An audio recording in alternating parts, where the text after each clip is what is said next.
Hi, families. How are you this evening? Glad that the rain cleared up a little bit and we could all get out and walk our dogs at our house. And I hope you all were able to enjoy some fresh air. I hope everyone is staying really healthy and doing well at your homes.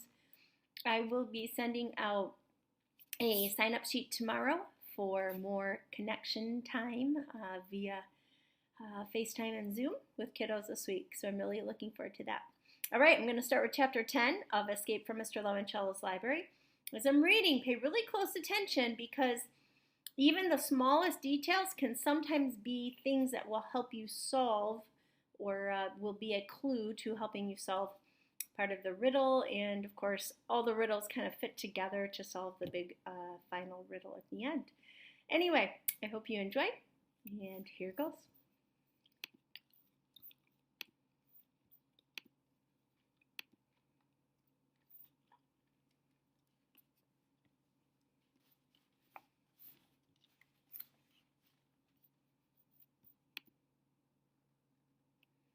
Now, this is what I call a party, said Kyle's mother as she helped herself to a bacon-wrapped shrimp from a tray being carried by a waiter in a tuxedo. Kyle and his parents were in the crowded ballroom of the Parker House Hotel from the Lemoncello Library's gala grand opening reception. The Parker House was located right across the street from the old Gold Leaf Bank building and the cluster of office buildings, craft shops, clothing stores, and restaurants that were called Old Town. I'm going to see if I can find Akimi, said Kyle to his mom and dad. Give her our congratulations, said his mom. We're proud of her, too, added Dad. Kyle made his way through the glittering sea of dressed-up adults. Even though his parents had put on fancy clothes for the reception, Kyle was wearing something comfortable to go exploring in, as instructed by the lock-in guide he'd received on Wednesday. He packed a sleeping bag and a small suitcase with a change of clothes, toiletries, and yes, as requested, an extra pair of underpants. Kyle saw Sierra Russell all alone in a corner near a clump of curtains. It didn't look like her mother had come to the party with her. Sierra, of course, had her nose buried in a book. Kyle shook his head. The girl was about to spend the night in a building filled with books, and she was skipping all the free food and pop just so she could read? That was just nutty. Haley Daly, wearing a sparkly blouse, was posing for a wall of photographers who wanted to snap her picture. Her mother was at the party, too. While the cameras were focused on Haley's smile, Mrs. Daly wrapped up a couple of chicken kebabs in a napkin and slipped them inside her purse. Now Kyle saw Charles Chiltington. Poor guy must not have read the memo about comfortable clothes. He was still wearing his khakis and a blazer, just like his dad's. Kyle figured the Chiltington family must own like 300 pairs of pleated tan pants. Hey, Kyle, Akimi waved at him from near a fake shrub curled to look like a silly straw. Hey, said Kyle. Did you remember to bring your library card? Yep. Kyle pulled it out of his pocket.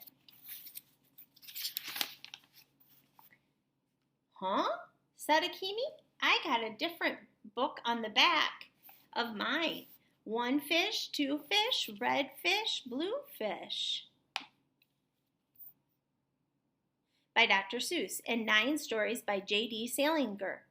Guess they're like baseball cards, said Kyle. They're all different. Hey, you guys, Miguel Fernandez, more excited than usual, which was saying something, pushed through the mob to join them.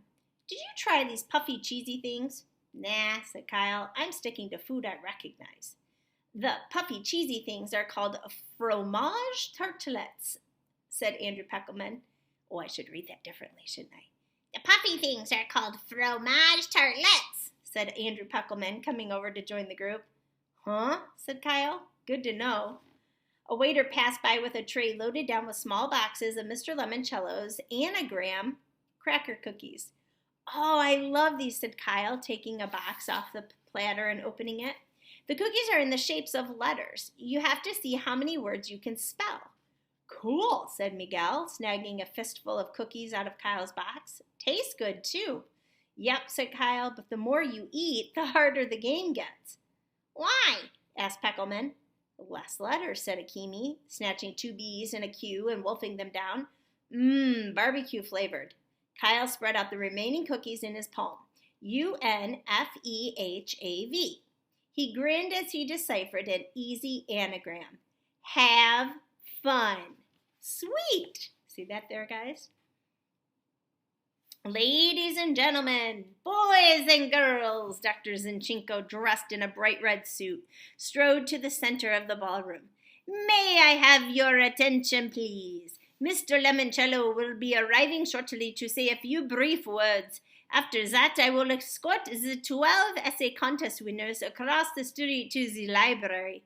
Therefore, children, might I suggest that you eat up. Food and drink are not permitted anywhere in the library except in the Book Nook Cafe, conveniently located on the first floor. Miguel grabbed a few more puffy, cheesy things. When she thought no one was looking, Mrs. Daly shoved a napkined bundle of bacon-wrapped shrimp into her purse. Akimi nibbled a couple of chocolate-dipped pretzel sticks. Aren't you going to grab some more grub? She said to Kyle. No, thanks. I only like food I can play with. One last thing, announced Dr. Zinchenko. We, of course, want our winners to have a fun tonight. However, I must insist that each of you respect my number one rule. Be gentle with each other, and most especially the library books and exhibits. Can you do that for me? Yes, shouted all the winners, except Charles Chiltington. He said, indubitably. Good thing the library has dictionaries, muttered Akimi. Half the time it's the only way to figure out what Chiltington's even saying. Suddenly, all the adults in the ballroom started clapping. Mr. Lemoncello, looking like a beanpole, wearing a tall coat and a tiny birthday party fireman's hat, strode into the room through a side door. Thank you, he said, stretching the elastic band to raise his kid-size hat and tipping it toward the crowd. You are too kind. When he let go of the hat, it snapped back with a sharp thwack. As Dr. Zinchenko informed you, I'd like to say a few brief words. Here they are. Short, memorandum, and underpants. And let us pause to remember the immortal words of Dr. Seuss. The more that you read, the more things you will know. The more that you learn, the more places you'll go. Children? Mr. Lemoncello flourished his arms toward the ballroom doors. It is time to go across the street. Your amazingly spectacular new public library awaits. We have a new public library here in our town, don't we, boys and girls? Some of you have been to explore it before it had to close.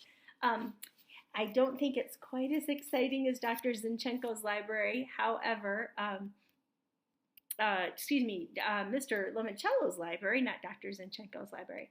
But I do think ours is pretty cool, too. Chapter 11. Eager to see what was in